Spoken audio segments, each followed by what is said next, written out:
To Daniël Hollander, clinical psychologist and activist. He serves on the executive council of SSA. Let me just get that correct, and chaired the psychological professional in public services division for the committee from 2016 to 2021. Welcome to the show, Daniel. How are you? Hey, on the show, I'm well, thank you. Great stuff. Can you share your journey into specializing in mental health care? Can you share that journey with us? Sure. It takes you down a road, hey, on reflection. But I think I've always been interested in healthcare, in helping people.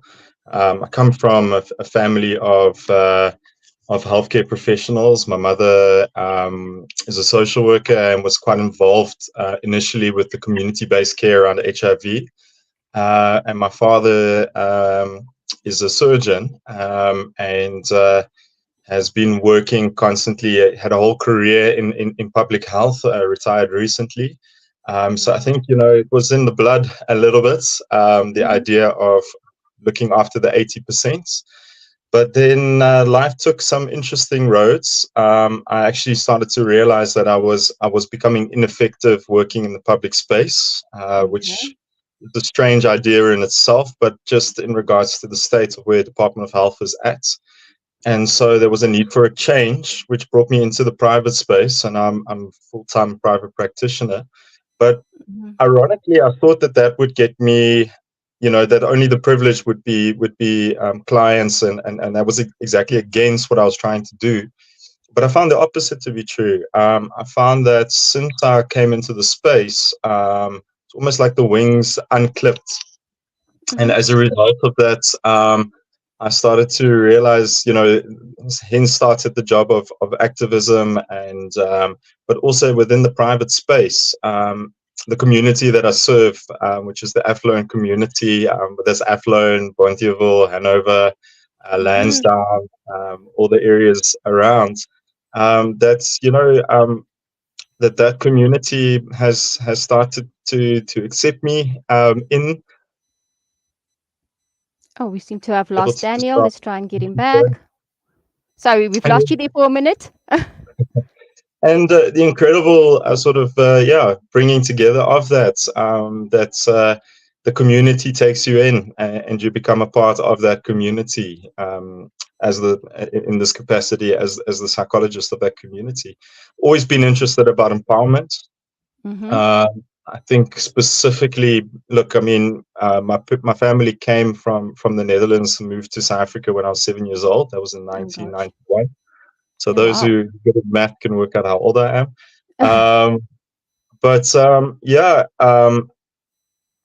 I think to an extent it was a very exciting time in South Africa because Mandela had just been released from prison. And then 3 years later, in 94, we had our first elections.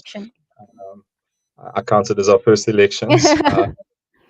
And I think from there it was really interesting through high school, learning about. I had some incredible teachers at the high school that I went to. I went to Westville Boys, for those knowing Durban, and specifically two teachers, but one very specific one, my history teacher, Mr. Paradis, taught us South African history, but brought to life. First time I ever experienced that about our struggle history. And struggle said proudly. And I think if you don't understand how struggle is a proud thing, then you're going to battle to understand what it is that I push for and go for. It's actually become a cornerstone in regards to the work that I do, so much so that it's sort of in my logo, those who can struggle. Which is half of the phrase. It's an old African proverb that goes, "The future belongs to those who can struggle." And the important word there is "can," and that really is true. A lot of life is struggle, and it's those who can, those who are able to, that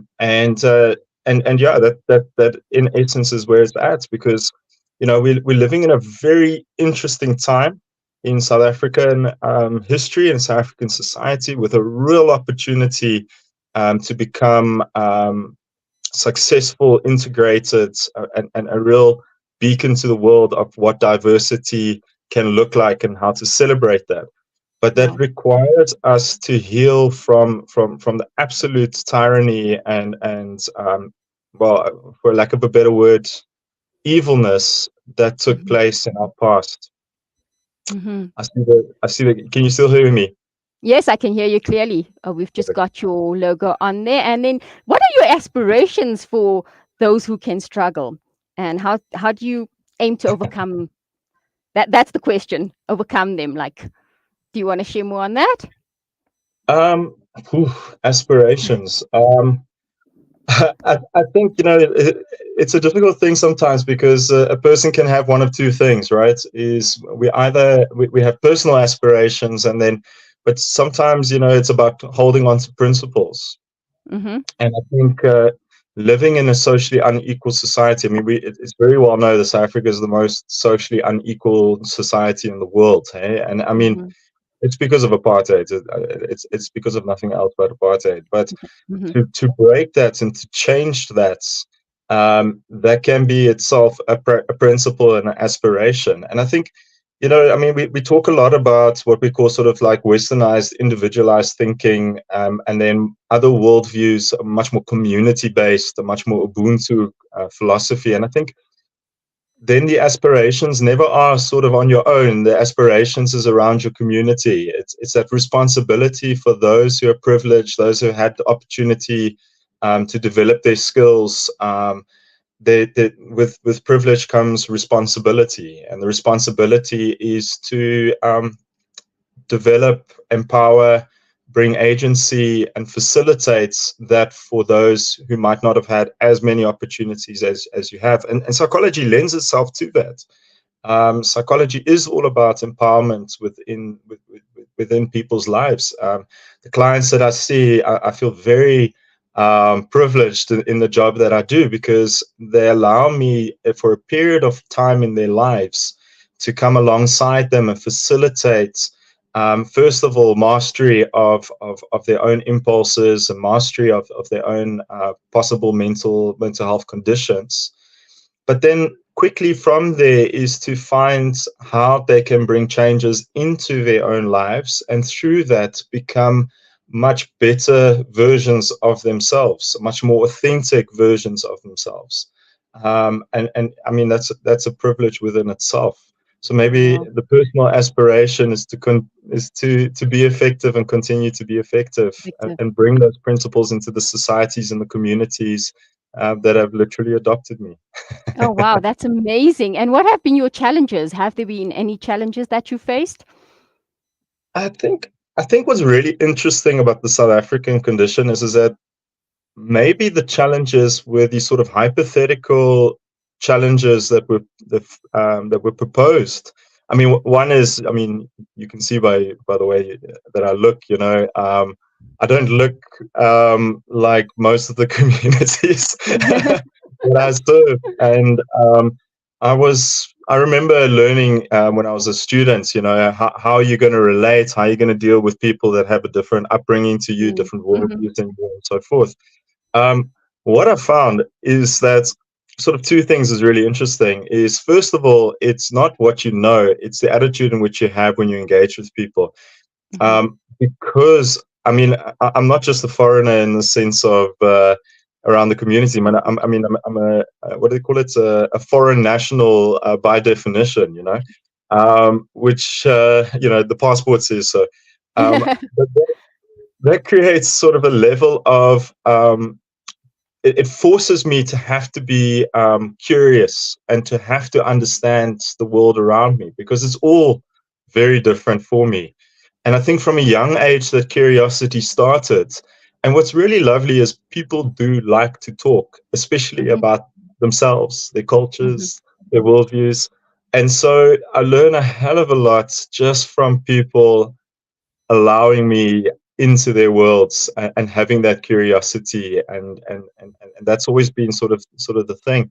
So those sort of usual difficulties, early on I decided to challenge them, and it's put me on a journey that I'm quite appreciative of. Great, great. And what do you see your vision? What do you see the vision of those who can struggle? What do you see that vision? How do you see that? I think it's about it's a difficult thing to talk about vision because it's an amazing thing of every day, every week, every month, somebody comes in who blows my mind, who's got a story or a situation that just starts to move something into my own thinking.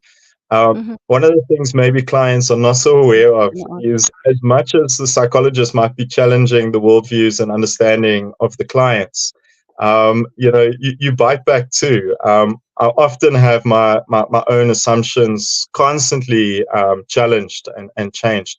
So I think in regards to that is, I think my biggest challenge is moving from the individual into the collective and back again. So it's about developing or gaining an understanding of really understanding the community, really understanding our society. So a lot of, like, for example, the radio shows that I do and so forth Mm-hmm. are very much informed from the therapy room, dynamics that I pick up or things that I'm learning there, and then have an opportunity of bringing them out in the article writings, in the radio podcasts and so forth. And then vice versa, have them come back into the therapy session too. So it's to bring that whole continuity, so that we don't just become effective in the therapy room, but also become effective outside. That's right. And live Social by it. media, yeah, absolutely. And social media is a huge part of that. I've got an Instagram page literally titled "Those Who Can Struggle," which is also quite useful in getting communication from outsiders around the things that is produced, and to get that constant loop coming through, so that the information or the ideas that we've got is really informed from both sides. It's informed from the therapy room into the community, and back from the community into the therapy room again. So that was Yes. the big idea. Oh wow. So what are some of the ideas that you have? Do you want to share that with us? Um, Look, a lot of them end up in articles and so forth. I think one of the biggest ideas is that I really believe that South Africans are like a lion posing as a cat. Mm-hmm. We have How so so? much to offer. We have so much to offer the world. I mean, we're one of the very few colonized countries where the colonizers stayed. There's something to be said about that. There's something in regards to that integration. The amount of diversity that we've got, and especially when we look overseas and see how other countries deal with their diversity, we're miles ahead in regards to how to have difficult conversations. But I think the difficulty within the South African society, I know Wabi Long writes a lot about that. He wrote a stunning book called A Nation on the Couch, is that a Mm-hmm. lot of the difficulties that we have is that we inherited from the apartheid society, or non-society, this superiority inferiority complex, where we feel as if we are not allowed to dream, as if we're not allowed to succeed, and we're constantly measuring ourselves up against other people, against other standards. And I think, I base a lot of my work around old thinkers, like Steve Biko and Robert Sobukwe. And Sobukwe talks about the chains of the mind, the Mm-hmm. ways in which ideas of the past hold us back. One chain of the mind that often happens in the community that I work at is, there's an old saying that says, always the foreman, never the owner. Mm-hmm. And what it means is that if you go to your family and say, I got a government job, everybody celebrates. But if you say, I'm going to do my own business, then all of a sudden the aunties and the uncles want to have chats with you. Yes, exactly. Yeah. We're So the it's not only in our beneficiaries. community, it's all over that seems.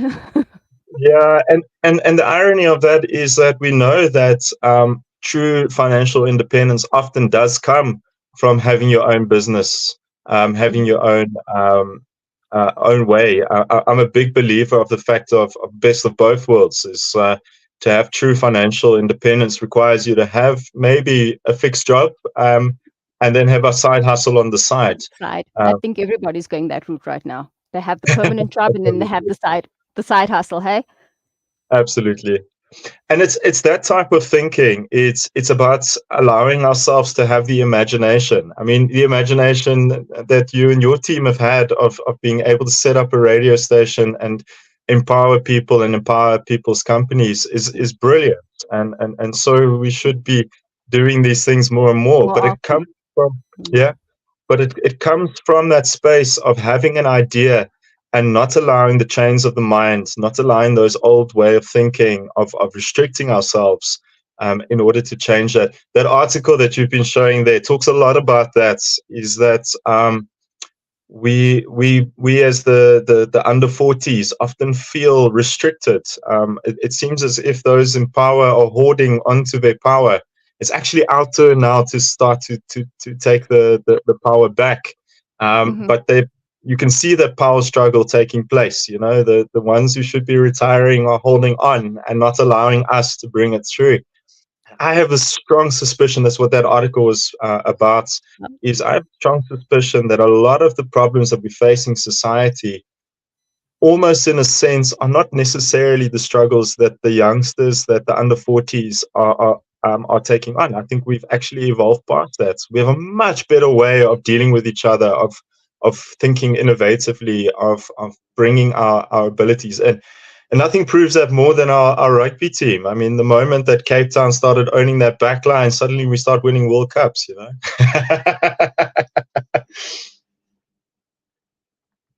Sorry, I think we have some technical issues, but yeah, I lost you there in the last 5 seconds of what you were saying. Do you want to just repeat that? I said, and nothing shows the importance of diversity than our rugby team. You see, you get Cape Town in the back line, and suddenly we start winning World Cup. Yeah, you see? And for our listeners, before we end, that's actually a good point there, right there. For our listeners that want to get in touch with you, want more information on those who struggle, your slogan, and how can they reach you and how can they get more information from you? Well, I mean, so on Instagram, those who can struggle is my main connection sites. It gives you also an idea of how I think, and because I basically put all media relations on there. It's very important with a therapist to find a therapist who can vibe with you, who you feel connected with.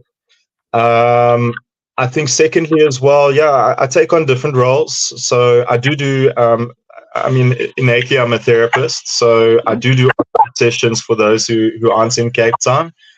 So we can either work online or face to face. I do public speaking as well, and on top of that as well, yeah, I keep busy and try and assist and help people as the needs arise. But I think it's that combination and that sweet spot of finding that connection between individual and collective, because collective allows us to give opportunities to everyone.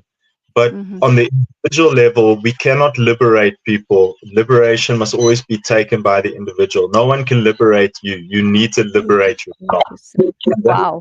Actually, what therapy is to facilitate you to find your ability to be able to liberate yourself, often from the chains of your own mind. Wow, that's amazing. I'm going to ask you for last words, but that was amazing. I think that just ended it perfectly. Thank you so much, Daniel, for your time and taking the time out. And yeah, I hope we could connect again sometime in the future. Thank you. I think we're breaking now for an ad break, and yeah, we'll be back soon chatting to another wellness coach or transformation coach, Johara Hassam. I'm sure we all know her. And yeah, we'll be back after the break.